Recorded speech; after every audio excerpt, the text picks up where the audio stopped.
Hey everyone, I'm really excited to be talking about this topic with you today because I think it's something we can all relate to learning effectively. It's definitely something that's on a lot of people's minds these days. Right. And we've all been there. Those late night cramming sessions before a big test or exam, trying to stuff our brains with as much information as Oh, possible. yeah. The all-nighter fueled by coffee and stress. Exactly. But lately I've been wondering if all that frantic last-minute cramming is actually doing us any good. That's a great question because it really gets to the heart of how our brains actually learn. And to be honest, cramming can be a bit misleading. Okay, how so? Well, it often feels productive, right? You're going through tons of material, highlighting things, rereading You notes. feel like you're really covering a lot of ground. But the truth is, our brains don't really work that way. It's a Ah, bit like trying to pour a gallon of water into a tiny cup. I like that analogy. You might be able to squeeze some of it in, but most of it is just going to spill over the sides. So you're saying that even though cramming might feel productive, it's not really leading to actual learning.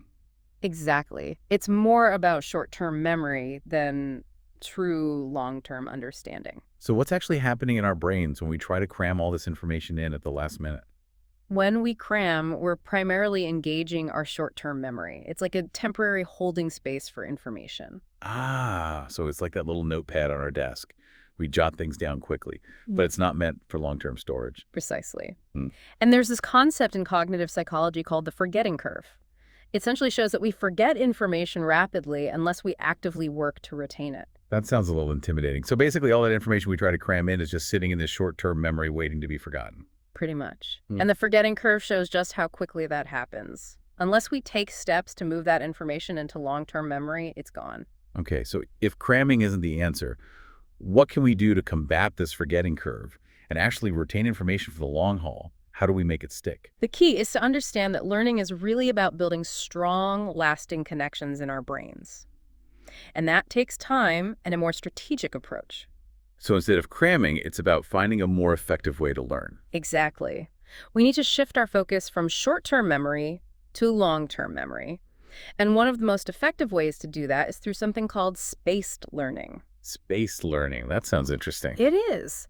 Essentially, space learning is all about distributing your study sessions over time with breaks in between. So instead of one intense cramming session, you're spreading things out, giving your brain time to process the information. Exactly. It's like giving your brain a chance to breathe and really absorb the material instead of just trying to force feed it everything at once. So we're not just passively absorbing information, we're actively engaging with it or giving our brains time to digest it. Exactly. It's about working with your brain's natural learning processes, not against them. This is making a lot of sense. But is there any scientific evidence to support this idea of spaced learning? Or is it just a theory? Oh, it's definitely not just a theory. There's actually a lot of research in learning and memory that backs this up. This principle is called distributed practice, and it's been consistently shown to be more effective for long-term retention than cramming. Distributed practice. Uh-huh. So it's really all about giving our brains those much needed breaks. But I'm still a little fuzzy on how this actually works. What makes it so much better than cramming? Well, think about it this way. Imagine you're trying to learn a new language. If you try to memorize a whole dictionary in one sitting, it's going to be incredibly overwhelming, and you're likely to forget most of it quickly. Yeah, that sounds like a recipe for disaster. Right. But if you took a different approach, let's say you focus on learning a few new words each day and then revisit them regularly over the next few days and weeks, those words are much more likely to stick. So it's about consistency and repetition over time. Instead of just trying to do everything at once. Exactly. With space learning, you're essentially training your brain to retrieve information from its long-term storage, which strengthens those neural connections and makes the information much more accessible in the future. So we're not just passively absorbing information, we're actively working to recall it, which makes it stick better. Exactly. It's about engaging with the material in a way that forces your brain to work a little harder. And that effort actually pays off in terms of long-term retention. It's like building those mental muscles. The more you use them, the stronger they get. So how can we actually start putting this into practice? What are some specific techniques we can use to make this shift towards spaced learning? Well, one classic approach is something called the Pomodoro technique. I've heard of that. It's about breaking down your work into intervals, right? Exactly. It involves working in focused 25-minute bursts followed by short 5-minute breaks. So instead of trying to power through hours of studying, we should be taking more frequent breaks. Precisely. It might seem counterintuitive, but those breaks actually help your brain consolidate information and prevent burnout. That's fascinating. I always thought breaks were just for, you know, grabbing a snack or checking your phone. They can be, but when it comes to learning, those breaks are crucial for giving your brain a chance to process and absorb the material. So it's like giving your brain a little time to catch its breath. Exactly. And during those breaks, you can get up, move around, stretch, anything that helps you clear your head and come back refreshed. Okay, so breaks are important, but what about those times when you're just staring at the same page over and over again, feeling completely stuck? How do we prevent that kind of mental fatigue? Ah, yes. The dreaded study slump. We've all been there. And one of the best ways to combat that is by mixing things up. Try alternating between different study methods to keep things interesting. So instead of just reading a textbook, we could try watching a video or listening to a podcast on the same topic. Exactly. Or you could try explaining the concept to someone else. Teaching something is often the best way to learn it. It's like you're forcing yourself to really understand the material if you have to explain it to someone else. Precisely. And by varying your study methods, you're also engaging different parts of your brain, which can help you retain information more effectively. So it's like cross-training for the brain, keeping things fresh and exciting. Exactly.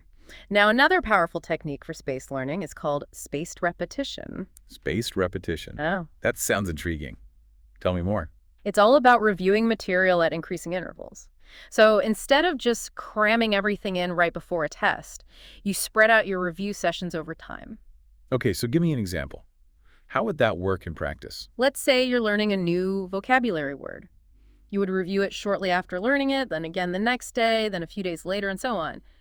Each time you space out the review, you're forcing your brain to work a little harder to recall the information, which strengthens the memory. So it's like giving your brain a little workout each time you review the material. Exactly. And the more you practice recalling the information, the stronger those neural connections become. It's like building a mental pathway that gets more and more defined with each repetition. That makes a lot of sense. So instead of just passively rereading our notes, we should be actively testing ourselves and trying to recall the information. Exactly. And there are lots of different ways to do that. You can use flashcards, create quizzes for yourself, or even just try to explain the concepts out loud without looking at your notes. So the key is to find a method that works for you and helps you actively engage with the material. Exactly. And the beauty of spaced repetition is that it's a very personalized approach. You can adjust the intervals based on your own learning pace and the difficulty of the material. It sounds like a really effective way to make sure that information really sticks. It is, and it's a technique that can be applied to almost any subject or skill. Okay, so we've talked about the Pomodoro technique and spaced repetition. Are there any other strategies that can help us with spaced learning? Absolutely. Another important aspect of spaced learning is something called interleaving. Interleaving. That's a new one. What's that all about? It's the idea of mixing up different subjects or topics during your study sessions.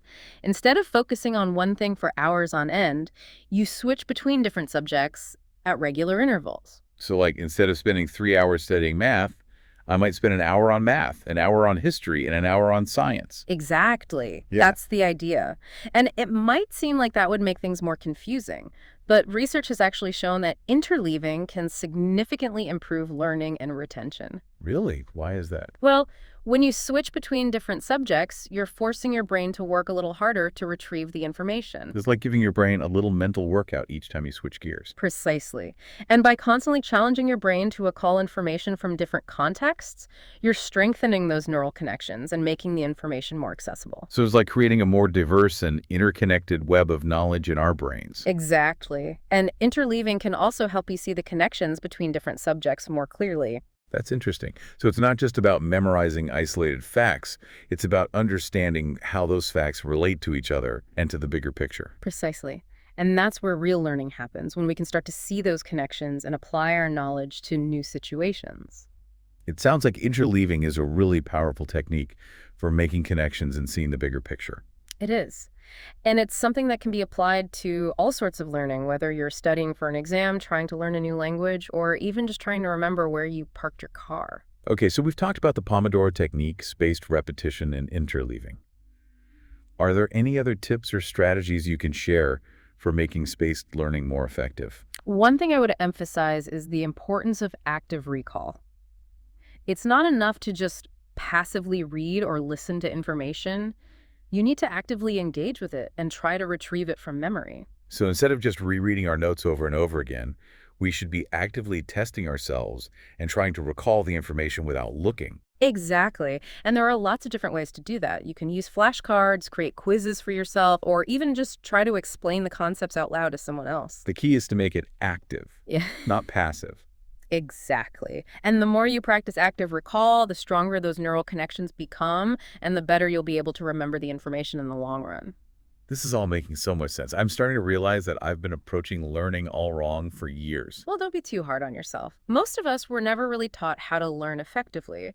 But the good news is that it's never too late to change our habits and start learning smarter. That's encouraging. Mm. So what's one final piece of advice you would give to someone who's ready to ditch the cramming and embrace spaced learning? I would say be patient with yourself. Learning takes time and effort, and it's not always going to be easy. But if you stick with it and find what works best for you, the results will be well worth it. You'll not only learn more effectively, but you'll also enjoy the process a lot more. I think that's such an important point. We often get so caught up in the pressure to learn things quickly that we forget to enjoy the journey. Exactly. Learning should be a rewarding and enriching experience, not a source of stress and anxiety. This has been such a fascinating conversation. Thank you so much for sharing your insights and expertise with us today. It's been my pleasure. I hope it's inspired some of you to rethink your approach to learning and discover the power of spaced learning for yourselves. To all of our listeners out there, we encourage you to give these techniques a try and see how they transform your learning experience. Remember, learning is a lifelong adventure, and it's never too late to start learning smarter, not harder. And most importantly, have fun with it. That's right. Learning should be enjoyable. So ditch the cramming, embrace spaced learning, and rediscover the joy of learning. Thanks for joining us.